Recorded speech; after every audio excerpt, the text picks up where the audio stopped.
Buenas noches para todos nuevamente. A continuación, para dar inicio a la exposición, quisiera presentar a la expositora que impartirá la sesión de hoy.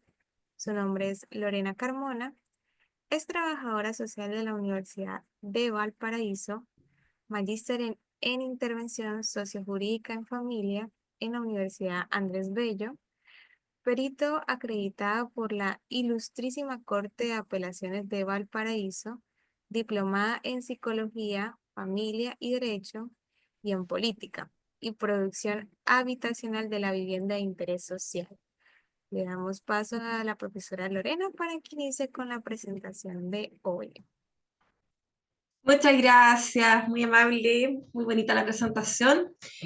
Muy buenas tardes a todos, todas, todes. Bienvenidos a bienvenidas, bienvenidas a esta instancia que es un seminario. Eso me gusta dejarlo claro, que un seminario no es un curso, por lo que no nos da el tiempo para profundizar tanto en los temas, pero sí la idea es que podamos compartir un poco respecto a lo que es la declaración del perito en juicios de familia. No está, si bien yo soy trabajadora social o asistente social, como quieran llamar, este seminario no está pensado solo en trabajo social. Me imagino que también hay amigos, amigas de la psicología. Está pensado en todos quienes nos toca ir a declarar a veces a juicios de familia, ¿ya? Me alegra mucho también que hayan colegas, amigos de otros países, sé que hay de Panamá, de Argentina, de México, así es que me alegra mucho porque eso nos hace pensar que sería bueno quizás de pronto, ¿cierto?, ampliar un poquito los cursos para nuestros colegas de otros países. Hay abogados también, gracias. Joana Romero, hay abogados. Y sé que hay abogados, está Evelyn, la veo, Paulina también. Así es que agradezco mucho que estén acá presentes. Voy a compartir pantalla, les voy a pedir como favor, vamos a hacer la presentación, después las preguntas para quienes tengan dudas. Les pido como favor personal hacer un uso moderado del chat, solo en la medida que tengan alguna pregunta, la dejen en el chat porque siempre empiezan a consultar, que lo comentábamos acá con la monitora, ¿cierto? Con Genji, que empiezan a pedir el link se les va a compartir el link de asistencia para que no saturen, ¿cierto? El chat preguntando porque el link va, ¿ya? Para que nadie se vaya a complicar con eso. Lo otro es que les dejé ahí anotadito, ¿cierto? Si publican, comparten alguna publicación del seminario, maravilloso, nos etiquetan a Dipa, me etiquetan a mí, yo feliz, para que nos quede un recuerdo de esta bonita actividad que tenemos el día de hoy. Voy a compartir pantalla. Tengo yo una fijación, no me gusta que me rayen la pantalla, así que voy a poner que no me la puedan rayar. Ahí tengo mis mañas, ¿no? Deshabilitar la anotación. ¡Ay! Se me perdió. Deshabilitar las anotaciones para otro. Ahí me parece que quedó bien, ¿cierto? Sí, se ve pues eso, en modo presentación. Sí, lo que quiero ver es que no me puedan rayar la pantalla. ¿Puedes probar tú misma? No puedo rayarla. Se me quitó ya el lapicito. Ya, María Ignacia pregunta si después se comparte la presentación. Sí, se comparte la presentación y esperamos que se haga un uso responsable de la presentación. Si es que alguien después la quiere ocupar o quiere sacar citas de ahí, cite efectivamente la presentación, porque me pasó que me copiaron una presentación entera por ahí. Así que le hago ese hincapié, aparte que son citas de otras personas, ya de otros autores, y hay que reconocer el trabajo de los demás. Aquí está entonces el seminario, ¿cierto? Que es de la declaración del perito de juicios de familia. Aquí está el afiche, ahí estoy yo. Y bueno, ¿qué es lo que vamos a ver hoy día? Vamos a ver un poquito, porque el seminario es respecto a lo que es la declaración, pero siempre hay que contextualizar y vamos a señalar un poco a qué es lo que nos referimos cuando hablamos de peritaje, cuando hablamos de perito, los elementos que debemos de considerar al momento de declarar en un juicio de familia y los errores frecuentes que hay en la declaración del perito. Esto, si bien está pensado en peritaje, pero les puede servir, por ejemplo, vi que hay profesionales que trabajan en algunos programas del Servicio de Protección, vi que alguien tenía PRM, PPF, les va a servir también como consejo cuando les toque declarar. Acá vamos con lo primero, que es, acá se me agrandó la pantalla, ahí sí. ¿Qué es lo que vamos a entender por perito? ¿Ya? Y aquí voy a citar a Eduardo Couto, quien define al perito, que se desempeña en el ámbito judicial, como un auxiliar de justicia, que en el ejercicio de una función, ya sea pública o privada, eh, es llamado, ¿cierto?, a emitir parecer o a emitir su opinión profesional o un dictamen sobre aquellos puntos relativos a su ciencia, arte o práctica. En algunos lados, ¿cierto?, se habla de la ciencia, arte u oficio, y que con eso, ¿cierto?, puede asesorar a un juez o una jueza en materias, ¿cierto?, en temáticas que les son ajenos a ellos. En el caso, por ejemplo, de los psicólogos, de los trabajadores sociales, están llamados, ¿cierto?, a dar su opinión técnica respecto a ciertas temáticas que tienen que ver con lo psicológico o que tienen que ver con lo social y que no es de competencia del juez, en cuanto a que el juez o jueza no tiene conocimiento respecto a ello, por lo cual requiere de este saber más especializado para poder, ¿cierto?, aclarar ciertos puntos.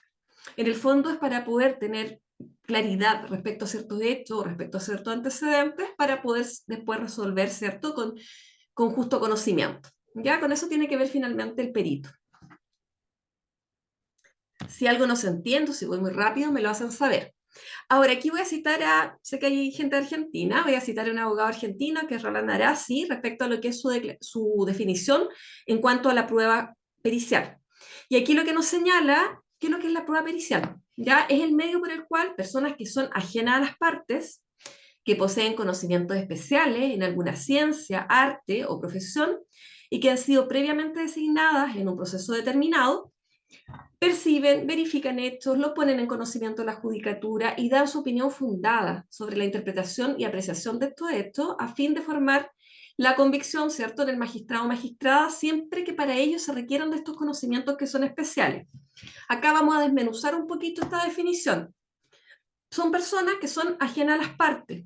Por eso siempre se señala, por ejemplo, que uno no debe tener ningún tipo de vínculo con las partes. Yo no debiera de ser perito en un juicio en el cual esté involucrado, por ejemplo, una amiga, mi hermana, mi jefe, porque ahí hay un vínculo por lo cual es difícil que mantenga cierta imparcialidad. Entonces se entiende que sería una persona que es ajena a las partes, ¿cierto? Que no tiene vinculación, no tiene parentesco, que tiene ciertos conocimientos especiales. En el caso nuestro, asumo que acá somos profesionales, la mayoría del área psicosocial, tenemos conocimientos especiales respecto a nuestra área. Ahora, acá en Chile, porque sé que hay personas de otros países, acá en Chile no está tan determinado, no está tan especificado qué es lo que vamos a entender por esos conocimientos especiales. Nos vamos a encontrar con profesionales que consideran que ya con el solo título profesional ya es un conocimiento especial, y en otras oportunidades podrá ser que hay ciertos jueces o ciertos abogados que van a considerar que los conocimientos especiales son cuando se tiene algún postítulo, algún posgrado o cierta cantidad de años de experiencia. Ya eso como que un poco varía y es como bastante relativo. Pero se entiende también que el perito fue designado en un proceso determinado, es decir, por ejemplo, ¿cierto? En la audiencia preparatoria. Ahí es cuando se ofrece a los peritos, ¿ya? Y tiene que dar una opinión fundada. Y cuando hablamos de opinión fundada, y eso es importante tenerlo presente, damos opiniones profesionales, ¿cierto? Basados en conocimiento científico. Ya no damos opiniones personales, porque probablemente yo tengo una opinión sobre alguna temática en particular, puedo tener opinión distinta a cada uno de ustedes, pero si me apoyo en la ciencia, si me apoyo en el conocimiento científico, los marcos referenciales, los marcos teóricos en los cuales se apoya mi disciplina, que en mi caso es el trabajo social, ahí estaría como más estandarizada la opinión que podríamos tener. Y esta opinión se la voy a dar, ¿cierto?, un magistrado o una magistrada que va a requerir de estos conocimientos especiales para poder comprender alguna situación, algunos hechos, para poder finalmente, ¿cierto?, dictar una sentencia. Hasta acá no sé si vamos claro con lo que voy explicando, porque es para contextualizar más bien a qué es lo que nos referimos cuando estamos hablando de perito, de peritaje. ¿Me van señalando, por favor, o me hacen alguna? Sí, súper claro, ya, súper bien. Porque lo primero es como que nos quedara claro a qué nos referíamos cuando hablamos de perito o de peritaje. Acá, ¿qué es lo que nos dice esta lámina? Que es importante que la tengamos muy presente, que nos dice Cárdenas. La principal función del perito es proporcionar un análisis técnico independiente sobre los hechos. Ya hay pruebas objetivas que finalmente ayuden al tribunal a dictar una resolución justa. En la medida que un magistrado, un juez o una jueza cuenta con todos los antecedentes necesarios, ¿cierto?, va a poder tener una claridad respecto a los hechos que están en disputa en un juicio y va a poder resolver en forma justa. Y aquí es importante tener presente que los informes periciales, es decir, estos informes que son emitidos por profesionales que cuentan con algún conocimiento especial, de ahora en adelante voy a hablar de profesionales porque entiendo que acá somos todos o trabajadores sociales o psicólogos o abogados, estos informes no deben de ser meramente descriptivos, sino que tienen que tener análisis, ya tienen que permitir la comprensión respecto a lo que se está señalando. No basta solo con describir situaciones, sino que analizar, tener reflexiones respecto a ellas a partir de nuestros marcos teóricos, nuestros marcos referenciales y los distintos enfoques con los que contamos. Hoy día incorporamos enfoque de género, enfoque de derechos humanos, enfoque de inclusión, de interculturalidad, entre muchos otros. Y además las teorías que nos van explicando. Una situación, por ejemplo, de maltrato, hay modelos que nos permiten explicar esa situación, una situación de abuso, violencia, por ejemplo, hay enfoques también y modelos explicativos al respecto.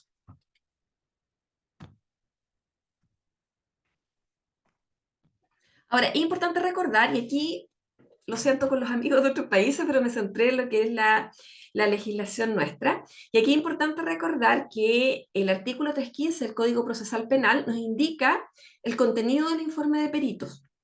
Esto independiente de la especialidad del perito. Sabemos que hay peritos de muchas especialidades. Tenemos peritos arquitectos, peritos agrónomos, peritos contadores y bueno, también peritos trabajadores sociales y peritos psicólogos. Acá nos aparece en general el contenido mínimo que debe tener un informe pericial y eso lo debemos de tener presente cuando elaboramos los informes y también cuando nos toca exponer. Acá en este artículo 315, y porque es en el Código Procesal Penal, y estamos hablando de familia, pero la Ley de Tribunales de Familia de Chile señala, en cuanto al contenido del informe perito, ¿cierto?, que se va a guiar, ¿no?, que se va a basar en lo que aparece en el Código Procesal Penal. Y acá nos aparece que debe estar la descripción de la persona o cosa que es objeto del juicio, del estado y modo en que se hallare. En el caso de trabajadores sociales y psicólogos, peritamos personas, no peritamos cosas. No, un arquitecto quizás perita una casa, un orfebre perita una joya, pero nosotros vamos a peritar siempre personas o conjunto de personas, ya una familia, por ejemplo. Y aquí es importante tener claro cuando se habla de la descripción, ¿cierto? Del estado, el modo en que se hallare, es cuando hacemos la identificación de la persona, damos cuenta de la situación de la persona. La relación circunstanciada de las operaciones practicadas y el resultado, y si eso lo llevamos a nuestras disciplinas, es la metodología que aplicamos para poder elaborar este informe pericial. Recordemos que siempre debemos de señalar, ¿cierto?, explicitar la metodología aplicada. Cuando hablamos de metodología, a veces suena como algo muy volado, muy abstracto, muy de la época de la universidad, el pregrado, pero la metodología tiene que ver finalmente con las técnicas, los instrumentos que aplicamos para poder elaborar un informe. Acá, por ejemplo, en el caso del trabajo social, se entiende que el informe es el resultado, ¿cierto?, el documento de un proceso diagnóstico, ¿ya? Y en el cual llevamos a efecto un proceso de investigación social aplicada. De eso debemos dar cuenta, ¿no? Cuáles son las operaciones, ¿cierto? Las técnicas, los instrumentos que se aplicaron y cuáles son los resultados de ello. Por ejemplo, los psicólogos aplican pruebas, ¿cierto? Algún instrumento, trabajadores sociales también aplican instrumentos, técnicas como la entrevista, coordinación con redes, la observación, ¿cierto? Una visita domiciliaria, análisis documental, y debemos dar cuenta qué obtuvimos, ¿cierto?, de la aplicación de esa metodología. Y finalmente las conclusiones, que eso es sumamente importante, que son las conclusiones que formulan los y las peritos y peritas, ¿cierto?, conforme a su ciencia o regla de su arte u oficio. Es decir, cuando opinamos, debemos de opinar, ¿cierto?, cuando damos conclusiones a partir de nuestra disciplina. Yo opino posicionándome en mi rol de trabajadora social, el psicólogo se posiciona en su rol de psicólogo. Ahí debemos de tener cuidado, ¿cierto?, de no caer en lo que es, por ejemplo, el intrusismo laboral, empezar a opinar desde otras disciplinas. Yo no podría opinar, por ejemplo, o concluir respecto a un diagnóstico de salud, por ejemplo, porque no soy médico, ¿ya? O respecto al balance de una empresa porque no soy contadora. Entonces ahí debemos de opinar respecto a lo que es la experticia nuestra.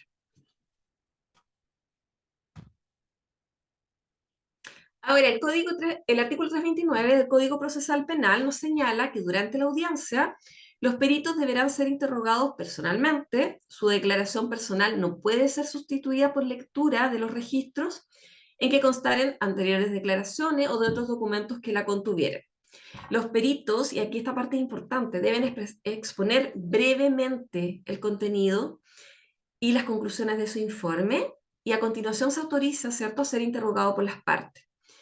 Los peritos nos presentamos personalmente, ¿cierto? En un tribunal debemos de declarar, exponer nuestro informe, siempre debemos de considerar exponer la metodología, los principales resultados y nuestra conclusión como profesionales, y esta exposición, esta ponencia, esta declaración debe ser breve, ya no es algo extenso, no se lee el documento, ¿ya? Porque a veces, la otra vez escuchaba a una colega que lo leía, por ejemplo, completo. Uno no lo lee, sino que lo expone brevemente y uno tendrá la oportunidad de profundizar más a partir de las preguntas que nos van a realizar. Recuerden, por ejemplo, que en familia podrán recibir, ¿cierto?, preguntas de las partes, de los abogados, la parte que los presenta a ustedes, la contraparte, el juez, el consejero técnico, que es una figura que existe aquí en Chile para quienes son de otros países, y también, por ejemplo, curadores del ítem en aquellas causas en las cuales se encuentren vinculados, ¿cierto?, niños, niñas o adolescentes. ¿Qué es lo que se exige, cierto? Alguna exigencia que presenta la labor del perito, porque aquí es importante lo escrito y lo oral para desarrollarnos como peritos o peritas. La exigencia, la buena redacción, capacidad de sistematización y análisis, ya importante redactar bien, es decir, que se entienda que lo que quiero decir es lo que se lee finalmente en el documento. Capacidad para sistematizar, porque vamos a recoger mucha información, probablemente los procesos de aplicación, ¿cierto?, de la metodología, recogemos información, pero también debemos de tener la capacidad de discriminar, de discernir cuál es la información relevante en relación a la materia de ese juicio, y también debemos de incorporar estos análisis, estas reflexiones que se requieren, porque no es solo transcribir datos, no es solo, ¿cierto?, traspasar antecedentes a este informe, sino que los análisis que podamos realizar de él.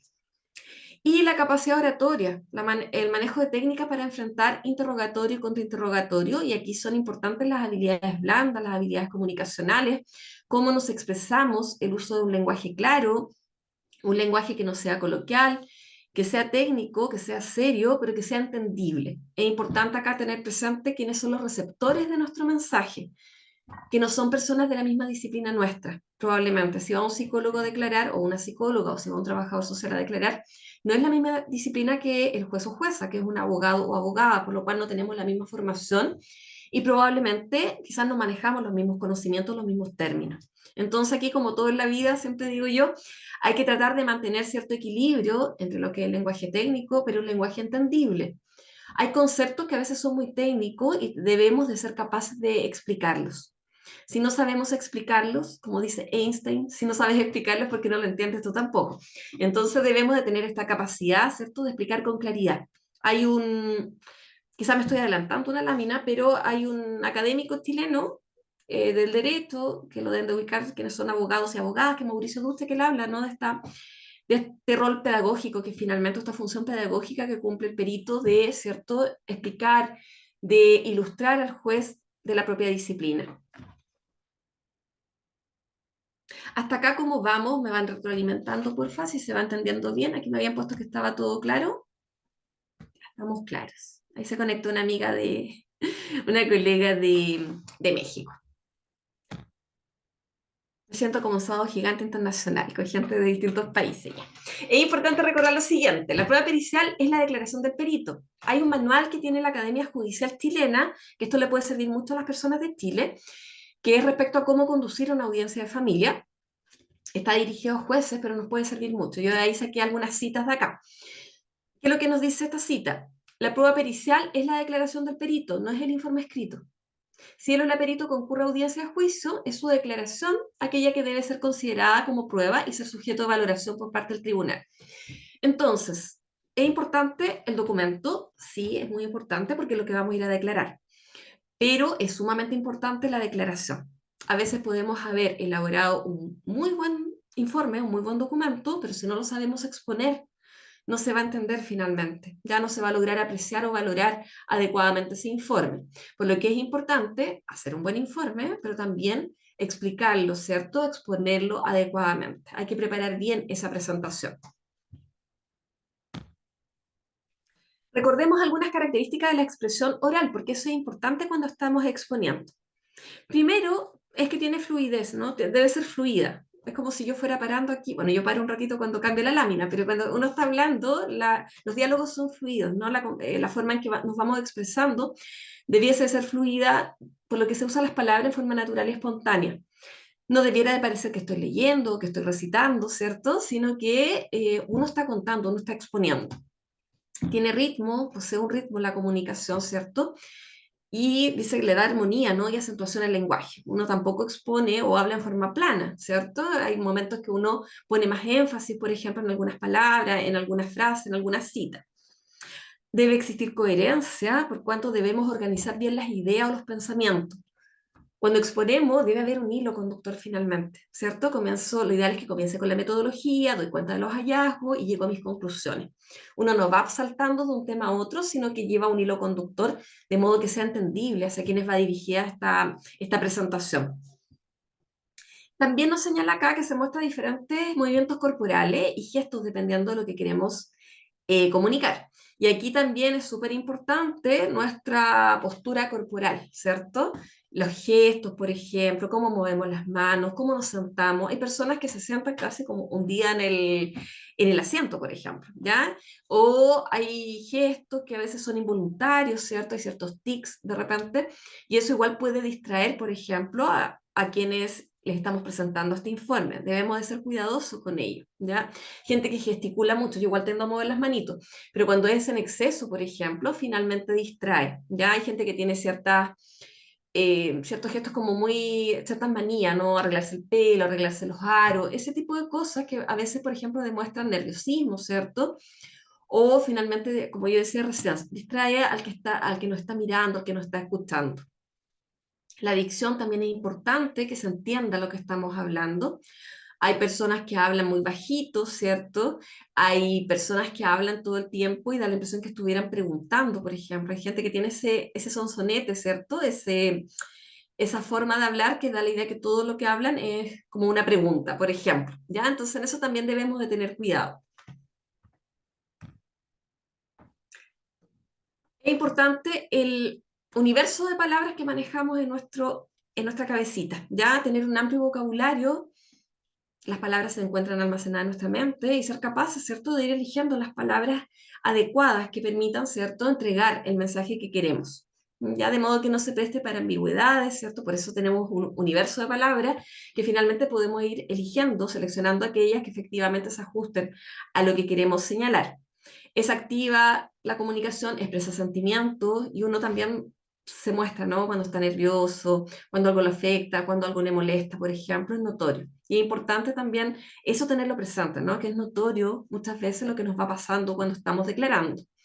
El hablante utiliza el volumen de la expresión oral, y aquí es importante también tener claro, hay gente que habla como enojada, por ejemplo, o hay gente que habla muy bajo, hay gente que habla con un tono de voz muy inseguro. Esos también son elementos que tenemos que considerar y que tienen que ver con la comunicación.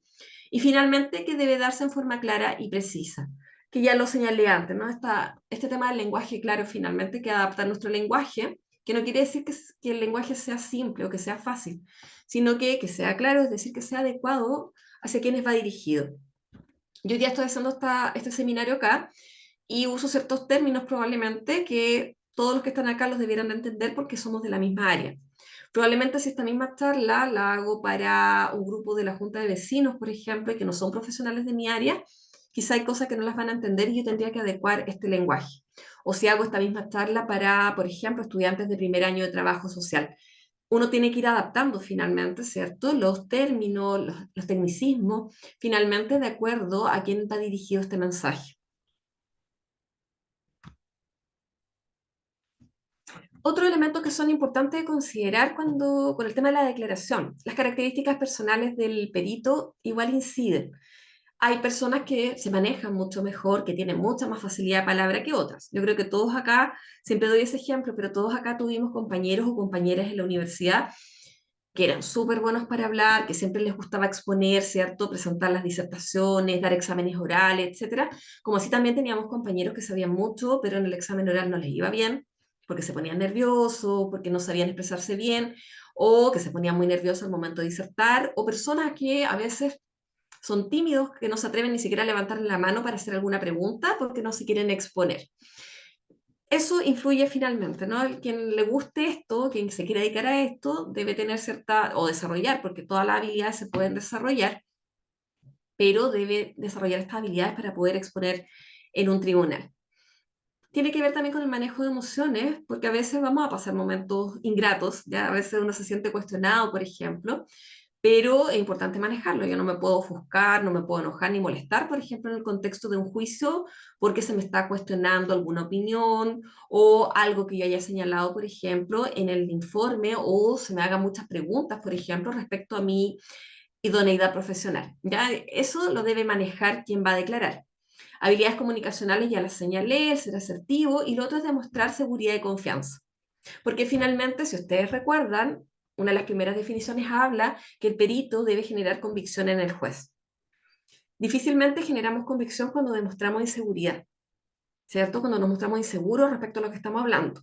Voy a hacer la analogía con el médico. Cuando uno va al médico, si el médico me da mi diagnóstico dudando, yo la verdad que lo más probable es que busque una segunda opinión, ¿cierto? No me va a dar seguridad a mí como usuario o como paciente. Lo mismo va a pasar acá. Si ustedes no demuestran seguridad respecto a lo que están hablando, a lo que están exponiendo, difícilmente van a transmitir esa seguridad y van a generar convicción en quienes los escuchan.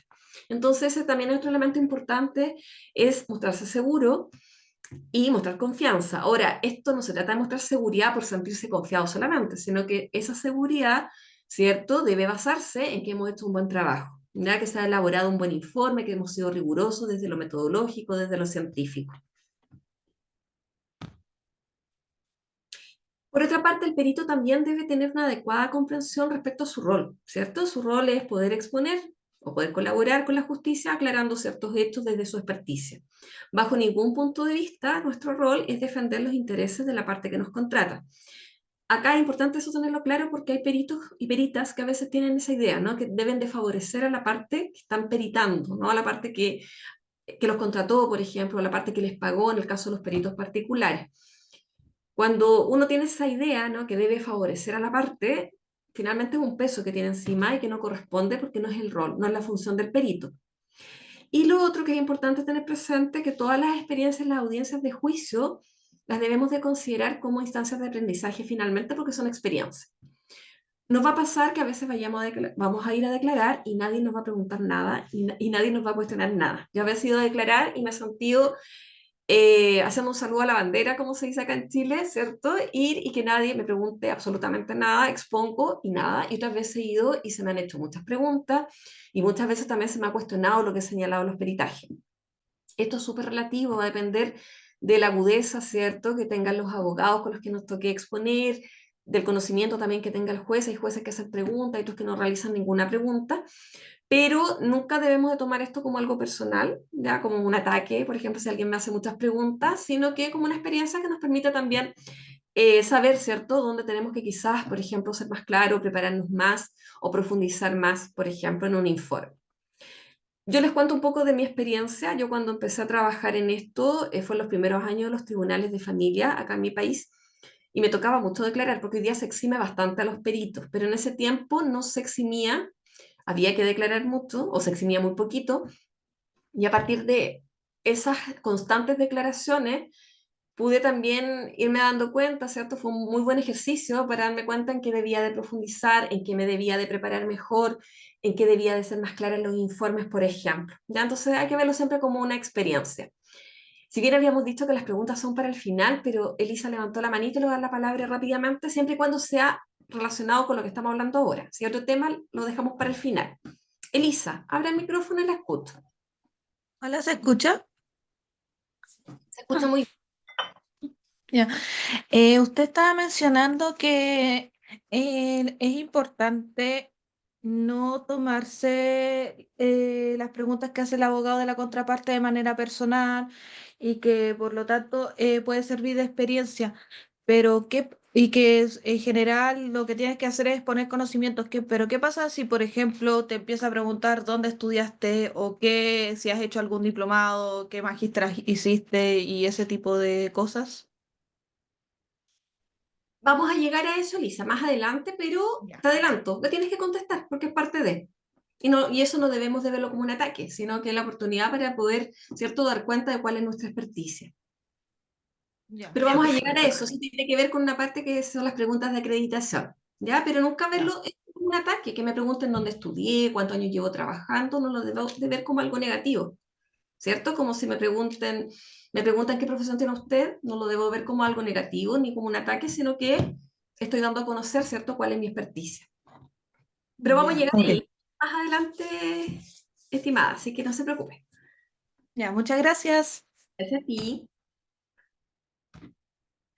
Acá seguimos. Algunos elementos a considerar, por ejemplo, el experto, en este caso el perito, además de demostrar rigor técnico en sus apreciaciones, porque hablábamos que las apreciaciones que tenemos, las opiniones, nuestras reflexiones no son personales, no son las opiniones mías como persona natural, sino que en virtud de la profesión que tengo, puede también explicar sus puntos de vista de una forma y en un lenguaje, que ya lo había señalado antes, que le permita a los jueces comprender con claridad ya lo que estamos señalando. Hay una tendencia, esto lo dice Mauricio Dutte, que después viene citado en la próxima página, hay una tendencia natural de los expertos a veces en hablar en el lenguaje de su experticia, con mucho tecnicismo. A veces no nos damos cuenta que usamos tanto tecnicismo porque nos relacionamos con nuestros pares, pero cuando hablamos con personas de otras disciplinas es muy notorio todos los tecnicismos que tenemos, el uso de siglas, por ejemplo, en el caso de los profesionales del área psicosocial. Surge el desafío entonces de explicar lo mismo, pero en términos que sean claros, para, para quienes están fuera, ¿cierto?, de nuestra área o que no son de nuestra área directamente. Acá les voy a recomendar, después al final, hay un texto que habla de lenguaje claro, por ejemplo, lenguaje claro jurídico, que es de Claudia Poblete, una de las editoras, se los recomiendo. Es un texto bien interesante para quienes trabajan en esta área, para comprender la importancia, la relevancia de lo que es el lenguaje claro, para que se entienda finalmente. Aquí necesitamos comprensión de lo que van hablando, lo que señala cada profesional. Ahora, si el experto insiste en utilizar términos de difícil comprensión, lo que nos dice este académico, o a veces hay términos que no se pueden traducir, pero sí los debiéramos de explicar. Ya a veces no se pueden cambiar, pero sí debiéramos de explicar cuando hablamos de ciertos términos, de ciertos conceptos. Por ejemplo, si voy a hablar de interferencia parental, por ejemplo, aunque yo sé que hay muchos jueces que se manejan bien con el tema, pero por ejemplo, si voy a hablar de deprivación sociocultural, si voy a hablar de hacinamiento, por ejemplo, si hablo de, ¿qué más podría ser? Experiencias adversas de la infancia, tengo que ser capaz de poder explicar a qué me estoy refiriendo con esos conceptos, con esos términos. Ahora, las fases de la declaración del perito está la individualización, que es cuando nos piden, ¿cierto?, presentarnos. Generalmente nos piden decir nuestro nombre, nuestro RUT, nuestra profesión, nuestra cédula de identidad, domicilio. En algunos casos preguntan el estado civil, por ejemplo. Juramento promesa, que uno jura o promete de acuerdo a las creencias que tenga, que va a decir la verdad, que no va a tergiversar, no va a omitir información. Y aquí vienen las preguntas de acreditación que preguntó la amiga antes, ¿ya? Nos pueden realizar preguntas respecto a nuestro currículum, respecto a nuestra formación profesional. La presentación del informe pericial, generalmente el mismo magistrado, juez o jueza nos va a decir, ¿no? Comience con la metodología, los principales hallazgos, las conclusiones, pero aunque no nos digan eso, que puede pasar también, aunque yo creo que en el 90% de los casos los jueces dicen, no, comience con la metodología, etcétera, ustedes siempre comiencen con la metodología porque finalmente es lo que le da el sustento, el rigor científico al informe que ustedes están presentando. Y finalmente viene lo que es el interrogatorio y el contrainterrogatorio, que es cuando nos realizan preguntas respecto a nuestro peritaje.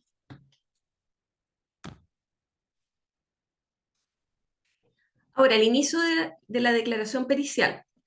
Tal como se señala en el inciso segundo del artículo 64, el perito, previo al interrogatorio de las partes, debe comenzar, que ya lo habíamos señalado antes también, exponer brevemente su informe y sus conclusiones. Esta declaración es más bien, ¿cierto?, corta, más bien resumida, porque finalmente en el interrogatorio en el cual los litigantes van a permitir, ¿cierto?, o van a realizar preguntas para profundizar en lo que es el peritaje. Se pueden dar aquí las preguntas por opinión, ¿ya? Opinión profesional, obviamente, al perito a diferencia del testigo. El testigo va a declarar y señala cosas que vio, que escuchó, que supo, pero no se le pregunta su opinión. En el caso de los peritos se le pregunta la opinión y la opinión profesional.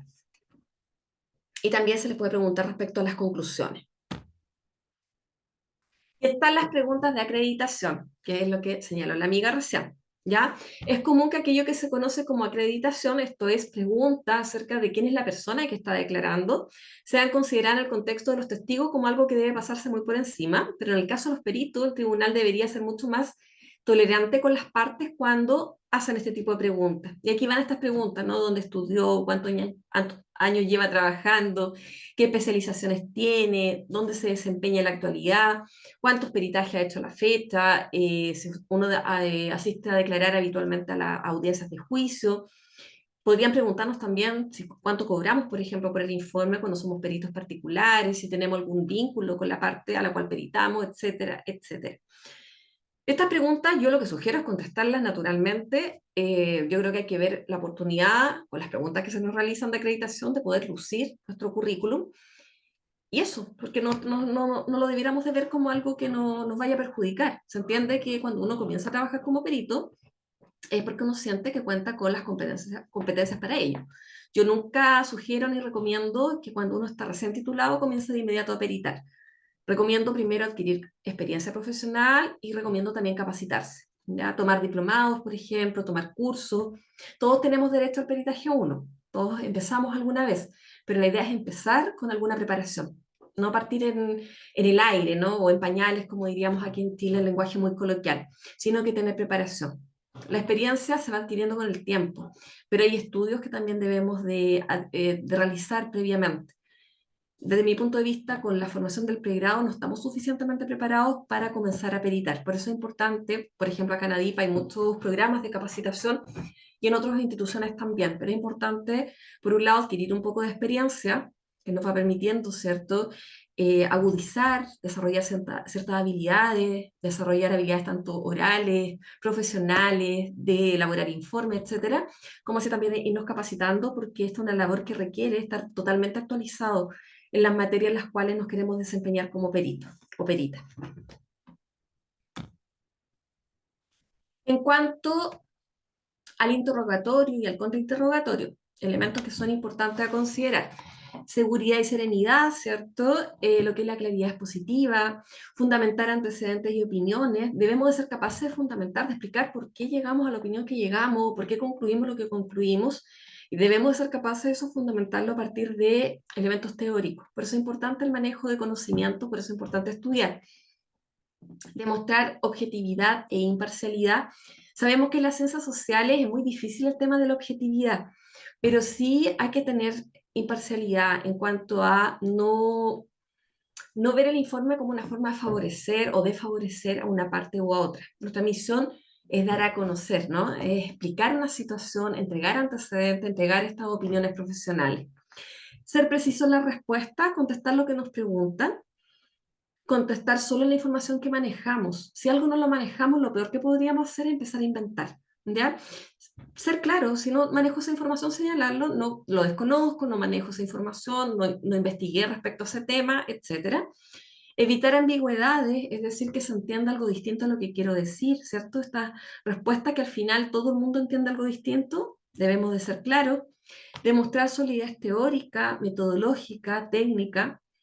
Por ejemplo, si van a aplicar algún instrumento, tener claridad respecto a la base teórica de ese instrumento, saber si ese instrumento, por ejemplo, está validado, contar con capacitación en el instrumento que estamos aplicando, tener claridad por qué lo estamos aplicando. No podemos aplicar algo porque está de moda, por ejemplo, que a veces se ha dado, ¿no? Que hay instrumentos que se ponen, entre comillas, de moda y la gente los quiere aplicar. Ya debemos de ser sólidos cuando hablamos de algún tema. Si voy a peritar en una causa que tiene que ver con temas de violencia, debo de tener claridad respecto a ese tema, los modelos explicativos, etcétera, el concepto de violencia, entre otros. Debo tener manejo porque se espera que seamos expertos en estas temáticas. Uno no debiera de aceptar, por ejemplo, peritaje en temas los cuales no maneja.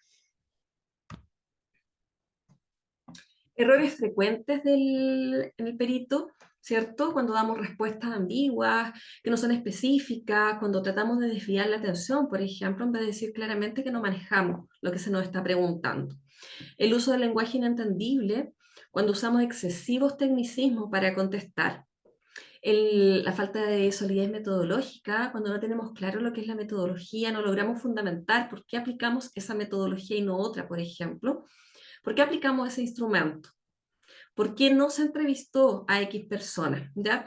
Debemos de ser claros, totalmente claros respecto a la metodología, las técnicas, los instrumentos que aplicamos, por qué los aplicamos y también los enfoques en los cuales nos basamos para definir esta metodología. es importante que uno se haga las preguntas, ¿no? De dónde se posiciona teóricamente, por ejemplo, para evaluar, para diagnosticar, ¿cierto? Para mirar a la familia, qué enfoques incorpora finalmente en su práctica profesional. Nos posicionamos desde un enfoque de derecho, desde el enfoque, incorporamos elementos del enfoque género, por ejemplo.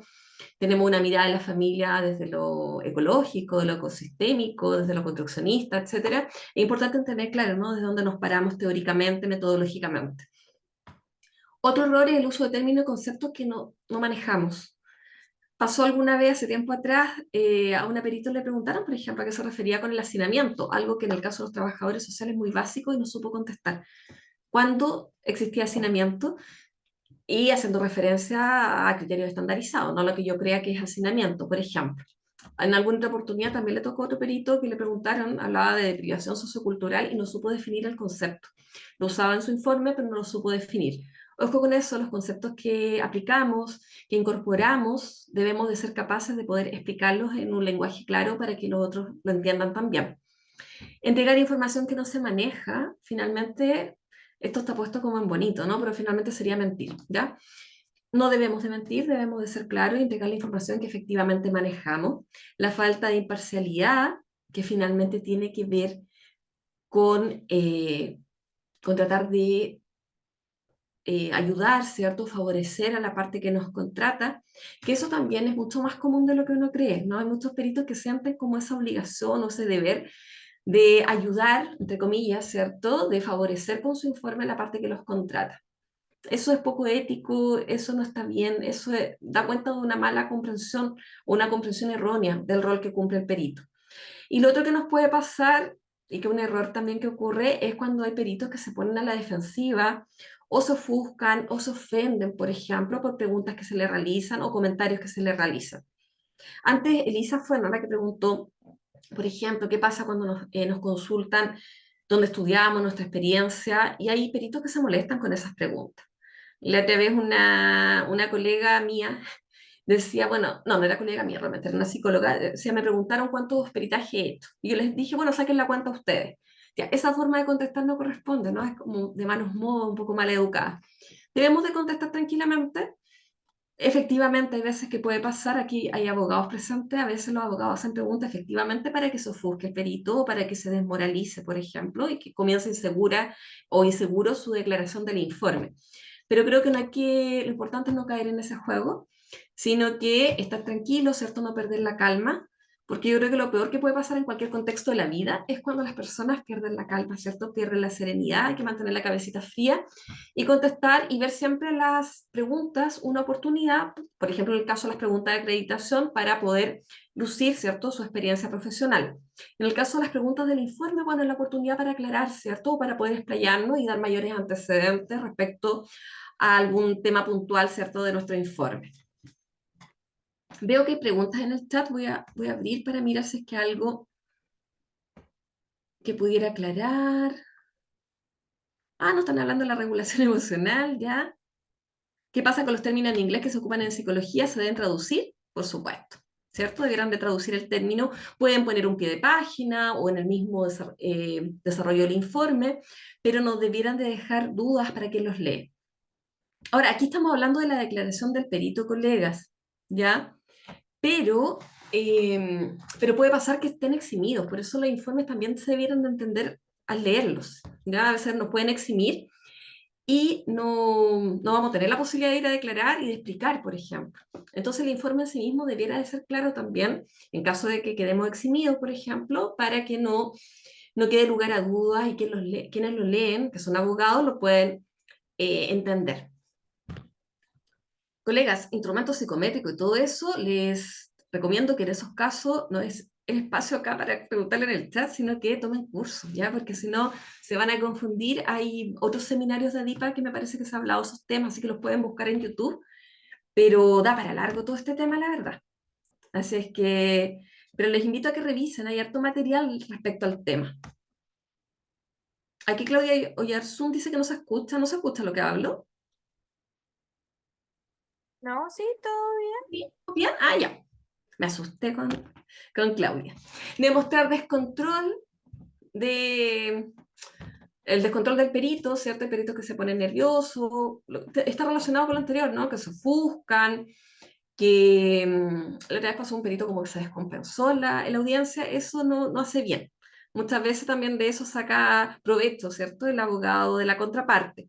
Entrar en discusión con el abogado tampoco, uno contesta lo que uno le preguntan, pero nunca la defensiva y nunca entrar en discusión. Esto es la postura mía, ya de Lorena Perito. Sé que hay colegas que tienen otra opinión y que dicen, no, hay que pelear con los abogados. Yo creo que no es la función nuestra estar peleando, sino que informar, explicar, ¿cierto? Dar nuestra opinión. Opinar respecto a temas que se desconocen o que no son de la experticia del perito. Alguna vez me pasó, por ejemplo, que había una abogada de la contraparte que quería que yo opinara respecto a ciertos temas de salud,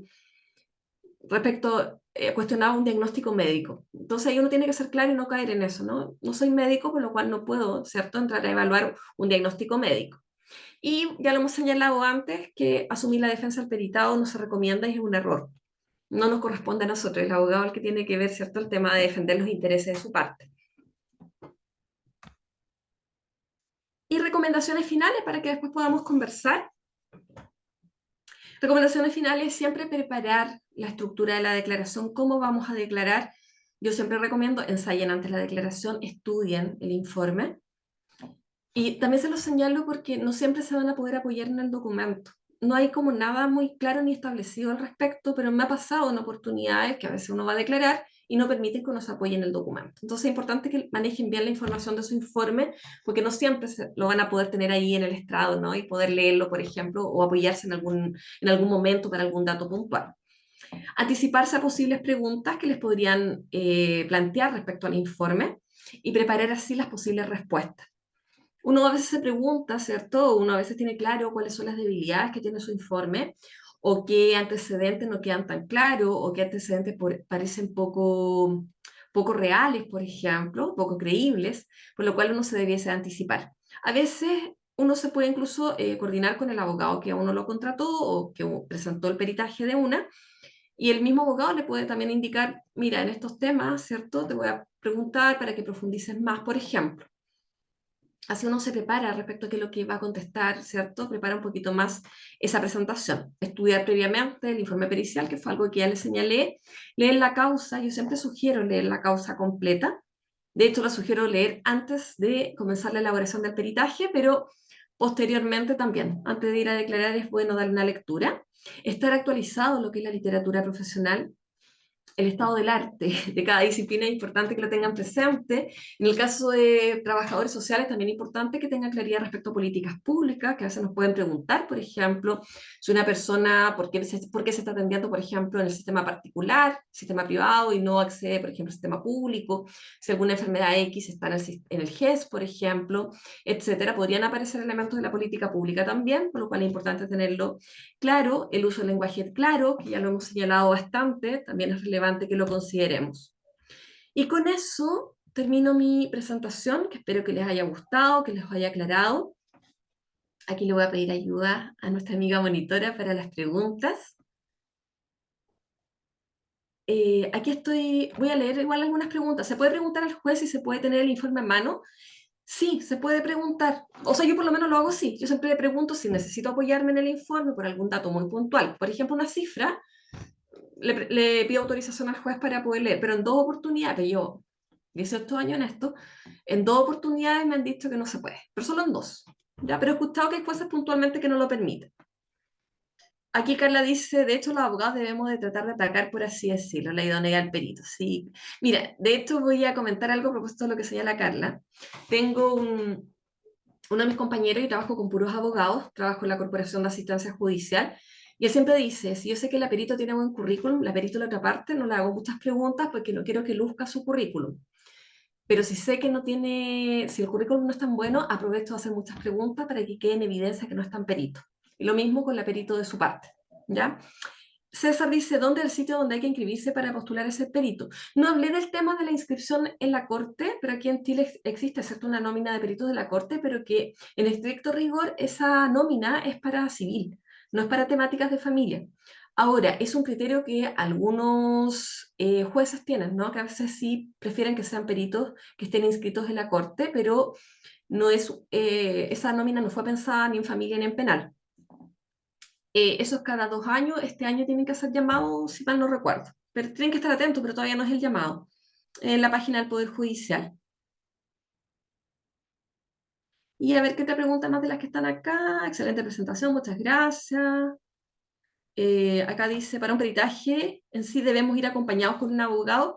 Es el abogado el que tiene que ofrecer esta prueba pericial. Ya no es que tú por tu cuenta, Evelyn Moncayo escribió esto, no es que tú por tu cuenta digas voy a hacer un peritaje porque me lo pidió mi amiga, por ejemplo, o me lo pidió mi vecina, sino que hay un abogado que tiene que ofrecer tu peritaje, ¿cierto? Como medio de prueba, como prueba pericial en un juicio en particular. Antes de dar respuesta, pase a las preguntas en voz alta, voy a terminar de ver algunas preguntas acá. ¿Hay cursos sobre la estructura de los informes periciales sociales? Sí, hay uno asincrónico que de hecho hago yo misma aquí en ADIPA. Lo hago con un abogado. Debes tener especialización. Para inscribirse, en estricto rigor, solo piden el título para poder inscribirse en la nómina de peritos, pero lo ideal es que tengan estos conocimientos, porque si no, se van a exponer a situaciones no muy gratas. Carolina pregunta en qué tipo de peritaje o causas preguntan sobre atenciones médicas. Me ha pasado en un par de oportunidades, cuidados personales, en alimentos, en todas las causas me ha pasado que me han preguntado eso por temas médicos, cuando el tema médico es relevante, ¿no? Cuando hay alguna condición específica de salud. Y si tiene buen currículum, ya, ahora sí. Gracias, Lore. Hay una Lore que me dice gracias, Lore. Ahí en Adipa busquen chiquillos. Hay un curso que lo hago de esto con un abogado que es de los abogados quisquillosos con las preguntas, así que se los recomiendo el curso. Bueno, igual tenemos el diplomado también, que es mucho más completo. Ya, mi querida Angie. Listo, ahora sí. Ahora Vamos sí que a sí. comenzar con la ronda de preguntas, chicos. Ya saben cómo es la dinámica, se levanta la mano y le damos el paso a la palabra. Vamos a empezar con Benjamín. Vamos a reactivar el audio. Hola, muy buenas tardes. ¿Cómo está, señorita Lorena? Hola, buenas tardes. Mucho gusto. Eh, eh, yo estoy bien, yo soy Benjamín y quisiera hacerle unas preguntas que acá salieron en el chat y también me parecieron muy interesantes. Por ejemplo, acá dice, siendo perito privado, ¿puedo no ir a la audiencia? ¿Eso tiene un valor económico distinto o va con el informe que dice acá Danilo San Martín? Ya, a ver, los peritos pueden quedar eximidos de declarar, eso puede pasar. Ahora, respecto a los valores, no hay nada regulado al respecto. Sé que los colegios profesionales tienen tablas referenciales respecto a cuánto cobrar, en el caso de los peritos particulares, pero no, desde lo legal no hay nada regulado respecto a cuánto tiene que cobrar un perito. Ah, una otra pregunta que esta sí me dio curiosidad, que yo no soy profesional, yo no estoy estudiando una carrera y soy medio niño y yo estoy acá para poder aprender, para poder saber qué hacer en el futuro, ¿me entiendes? No te logré entender lo último, Benjamín. Ahí Entendí que está. dijiste que no estás estudiando ninguna carrera y que esto te sirve a futuro, pero hasta ahí nomás llegué. Que yo me quiero preparar para el futuro, para poder ver qué carrera puedo elegir y por eso Ah, estoy acá, maravilloso. porque quiero ver si qué podría yo estudiar. Bueno, cualquier Pero, duda que por tengas ejemplo, respecto a trabajo social, feliz me hablas después directo y feliz de poder resolver dudas. ya, siempre tiene que ser un arte o oficio lo que para poder postular a un cargo de perito, ¿verdad? Para peritos, sí. Bueno, este seminario estaba dirigido, ¿cierto?, a profesionales del área psicosocial, pero hay peritos de todas las especialidades, tanto, ¿cierto?, decíamos profesiones, artes u oficios. Ujú. Acá, por ejemplo, dice Adriana Martínez, profesora, de acuerdo a su experiencia, que puede ser determinante para invalidar el informe pericial. Y con esto yo me... Sí, hoy se te corta un poquitito, pero no es que se Sí. invalide el informe pericial, sino que finalmente, ¿cierto?, queda sujeto a la sana crítica, a la valoración que haga el juez de ese informe, que tanto lo va a considerar o no. Muy bien, creo que podemos proseguir con otra pregunta de Gracias, parte. Benjamín, por el entusiasmo, por querer participar. Vamos con Lilia. Vamos. Hola, hola, Hola. buenas noches. Muchas gracias Lorena por la información muy clara. Una consulta en el interrogatorio, el abogado de la parte que nos contrata nos va a interrogar, ¿cierto? Además del otro abogado de la otra parte. Les puede hacer preguntas, a veces pasa que uno va y no preguntan nada, pero todas las partes pueden hacer preguntas. Eso te escuchaba, entonces puede ser como sugerencia, como nos decía, consultarle al abogado como qué temas le interesa más o menos Mira, más consultar sobre esta instancia. qué temas le interesa, lo que yo sugiero, por lo menos como yo lo hago con mis compañeros de trabajo, yo hace mucho tiempo que ya no realizo informes particulares, trabajo en la caja y hago los informes de ahí, que ellos a veces me anticipan, mira, te voy a consultar respecto a esto, ¿no? Como que te van anticipando respecto a qué temas podrían tocar para que tú más o menos te prepares respecto a qué respuestas vas a dar. Perfecto. Se me Ya Lorena. desapareció mi presentación. Ah, no me la sacó Ángel. Gracias Lorena. Gracias, Lilian. Lindo verte por acá, porque te he visto en otras cosas. Listo, vamos con la siguiente que es Sandra Schaffer. No sé si ¿Ya? estoy pronunciando bien el apellido. Sí, esperemos que Sí, sí. efectivamente así se pronuncia. Muchas gracias por darme la palabra. Lorena, la pregunta crucial aquí es, por ejemplo, yo soy egresada de trabajo social, estoy ahora recién en proceso de título, me interesa el área y la pregunta es como, por ejemplo, ya, uno se especializa en un diplomado, ok, te habilita para hacer pericia, ¿cierto? De manera particular. Pero ¿cuál es como el tope cuando tú dices cuáles son los requisitos para poder habilitarte en el Poder Judicial o poder periciar? ¿O cuándo es cuestionable tu labor de perito ante el juez por ser tu primer perito? No sé si me explico. Sí, a ver, varias cosas. No es que te habilites frente al tribunal, ya no hay una prueba de habilitación como cuando alguien quiere postular para algún cargo, por ejemplo, no es así.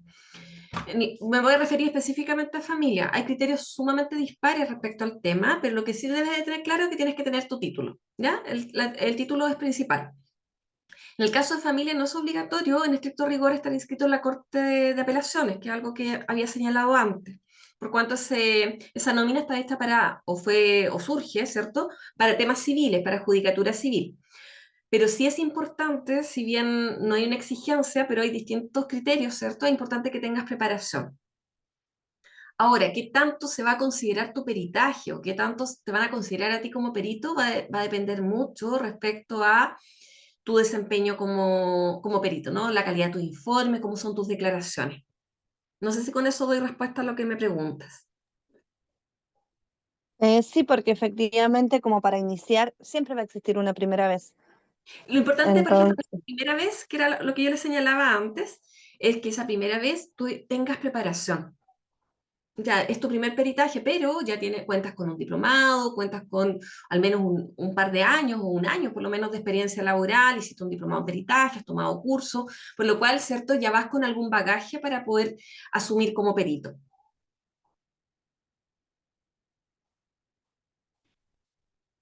Ya, entonces, por ejemplo, no es como requisito ante el tribunal que tú tengas como 10 o 5 años de experiencia previa.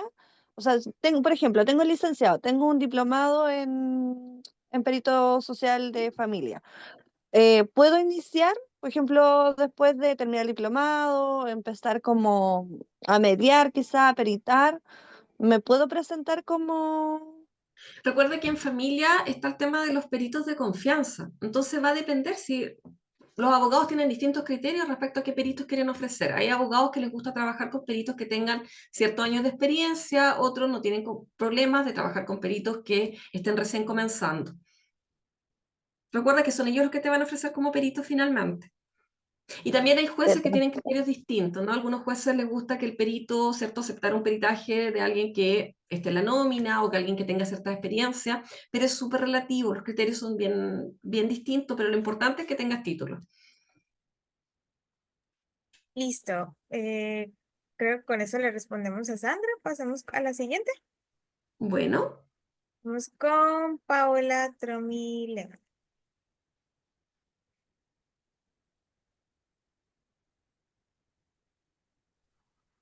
Hola, buenas noches. hola, Ah, buenas noches.